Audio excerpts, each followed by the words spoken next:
আসসালামু আলাইকুম সুপ্রিয় শিক্ষার্থী, তোমরা জানো খুলনা বিশ্ববিদ্যালয়ের গণবিজ্ঞপ্তি প্রকাশিত হয়েছে। তো অনেকে খুলনা বিশ্ববিদ্যালয়ের রেজাল্টটা দেখতে পারছো না, বা অনেকের কাছে SMS আসেনি। তারা বলতেছে যে আমার কিভাবে দেখবো। দেখো, কেইউ অ্যাডমিশন রেজাল্ট আমি আসলে অফিসিয়াল ওয়েবসাইটটা জানি, কিন্তু দেখো এখানে খুলনা ইউনিভার্সিটি, তুমি এটাই লিখবে, কেইউতে হচ্ছে খুলনা ইউনিভার্সিটি অ্যাডমিশন রেজাল্ট। এখানে ক্লিক করো।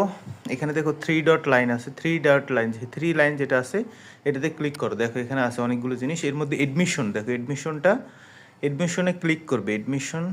এডমিশনে আমরা ক্লিক করলেই দেখবো ভেতরে আসলো। এখানে দেখো নির্বাচিত ডিসিপ্লিন দেখতে প্রোফাইলে প্রবেশ করুন, যে কোনো সমস্যায় নিম্নলিখিত যোগাযোগ করুন। হ্যাঁ, এবার নিচে দেখো এগুলো বিভিন্ন ইউনিট আছে, এগুলোতে না, আবার ওই 3 ডট লাইনে যাও।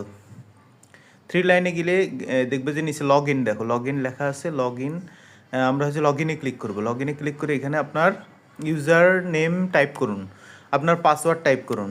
ইউজার নেম পাসওয়ার্ড টাইপ করবা, করে লগ ইন করবা। যদি তুমি ইউজার আইডি পাসওয়ার্ড ভুলে যাও, তাহলে ইউজার নেম ও পাসওয়ার্ড ভুলে গেলে ক্লিক করুন। এখানে ক্লিক করো, করলে আপনার ইমেলটি টাইপ করুন অথবা আপনার মোবাইল নাম্বারটি টাইপ করুন। তারপর হচ্ছে লগ ইন করতে ক্লিক করুন। মানে এই যে কোনো একটা করলেই তোমার পাসওয়ার্ডটা আবার রিসেট হয়ে যাবে।